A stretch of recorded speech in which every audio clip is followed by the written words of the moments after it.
Hey YouTube, it's Eric, and I just watched a video about Scientology, right? It was the top right corner, the featured video when I was on YouTube, Scientology, and it was only 2 minutes, so I indulged myself. And, it made me feel a lot of things, and I can't bottle them up, so I jotted down some notes about it, and I will spew forth these emotions that the video has given me. You're welcome, YouTube, and I'm sorry. Okay, so first of all, it's ironic. The utter and extreme irony of mainstream religions making it socially acceptable to mock the silly and stupid things that Scientology believes. They are silly and they are stupid. I'm not debating that. But everything that you believe, mainstream religion, is just as silly and just as stupid. So if you want to mock it, if you want to put them on the table, then they are connected to you and you go on the table as well. It's either all or nothing because you can't do that. That's not fair. It's like, Thetans? That's so silly. Who believes? That's just the stupidest thing I've ever heard. What even is a Thetan? It's like a spirit inside of us. It's like a soul. It's vaguely familiar. And it lives on immortally forever after our physical bodies perish. Wow. A lot of connections. That's the same exact thing as every other religion believes, except it's just a weird name. Whatever, they all have weird names for stupid things. It's what they do. So the first thing that comes up in the video is Scientology. They break down the meaning of the word Scientology, the study of knowledge. It's just the Latin word for knowledge and the Greek word to study put together, because if we take Greek or Latin or put them together, it makes something sound more legit, doesn't it? And it bothers me because the study of knowledge, humanity already has that. We've had it in its best form for about 400 years now. It's called science. We don't need a supplement to science, Scientology. Take a backseat, shut up, change your name, okay?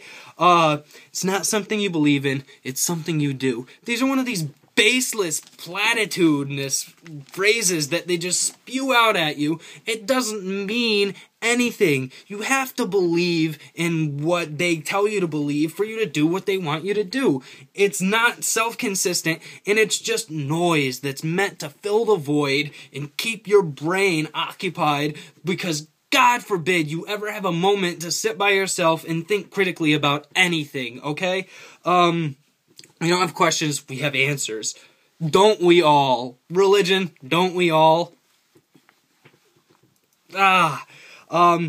Practical solutions to real problems. Okay, a real problem is not that I don't know that there's an immortal being trapped inside of me called a Thetan, and a real solution is not any stupid book I can read to help me figure out what this little thing inside of me wants me to do with life or whatever.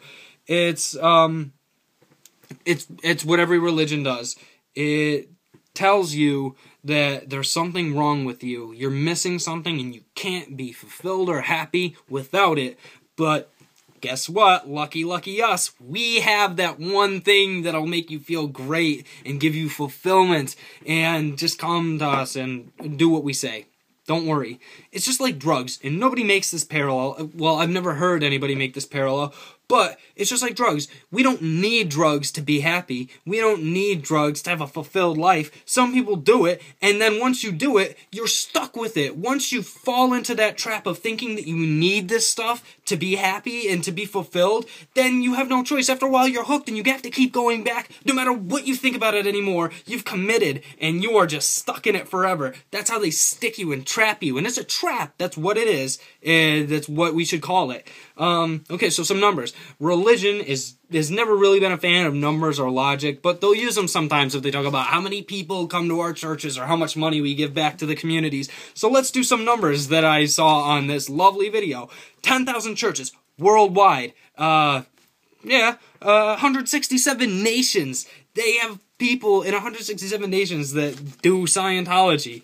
4.4 million people every year convert to Scientology. Bullshit. I just don't believe... They don't care about numbers because they don't care about words. They don't care about the definition of words. They'll say whatever words you want to hear to evoke the emotion they want to evoke in you. They'll do the same with numbers. They have no limit. They'll give you any number you want to hear so you'll feel better about what you're doing, or come over to their side and do what they tell you to do. Helping/volunteering, giving back to the community, and all of that. There's a little bit of a disclaimer. The Christian or Muslim or Jew or whatever that has a deep urge to help his fellow human beings and give back to the community in some way, and gets a real sense of enjoyment and purpose out of helping somebody, out of giving back, and making somebody's life a little less shitty and a little happier. That's beautiful. That's a beautiful thing. And if this world was filled more with that, we would be a better world. And I wish I felt that more, and I wish I did way more of that. I don't, because I'm a bad person. But that's not the point. That's a beautiful thing. And the individual that does feel that and does get enjoyment from that, that's great. I don't care what crackpot, crazy stuff you might believe in the back of your skull. If you're helping people, you're doing something real like that, good for you. Keep doing that. You're doing something good. But the looming black, dark storm cloud over all of these singular individual people that are doing good things because they just have a conscience, it's all tainted in the long run, because religion is that outlet that they have, and religion doesn't give a shit about you or about your troubles or toils. They don't give a shit if you have AIDS. You're not allowed to use condoms. Still, you're not allowed to do anything that'll help you unless we approve it. If it's pre-approved, church-approved, okay, then you can do it. They don't give a shit if you're not following their rules or playing their game.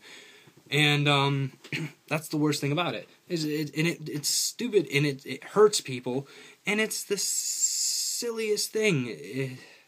It just bothers me. That bothers me a lot. And one last thing, truth. Truth is something that should never, ever, ever, ever, ever, ever, ever, ever, ever, ever, ever, ever, ever, times 10 to the 500 times ever be mentioned by any religion, because it's not truth. They don't give you truth. They're not peddlers of truth. Truth is provable. You could prove something that's true, and if you could prove something, it's a fact. And we don't have to believe facts. We know facts. A fact, I have blonde hair. You don't have to believe I have blonde hair. Look, it's right there. It's a fact. You know I have blonde hair. But religion and belief is the antithesis of truth. It's the antithesis of fact, and it's the antithesis of knowing. It's saying things that will make other people feel better, and perpetuating those statements so that they come and listen to you more often, and then you can kind of get a grip on their mind, and maybe you can control them a little bit and have them do some of the things that you think should be done in this world. And that's beyond lying, and that's beyond anything. That's just evil. It's evil, and it's not okay to tell somebody something that they want to hear that you know is probably not true. Even if you believe it's true, but you can't prove it, it's not okay to go around telling people this like it is true. In any other context, in any other situation, people hands down would agree it's not okay to lie to someone and make them feel better about something. Religion does it all the time. And you know what? We should start calling them out on it. So yeah, that's my rant. That's whatever. You're welcome, and thanks for those who stuck it out for the whole 9 minutes and 10 seconds now that I've been ranting. More to come in the future, and have a great day.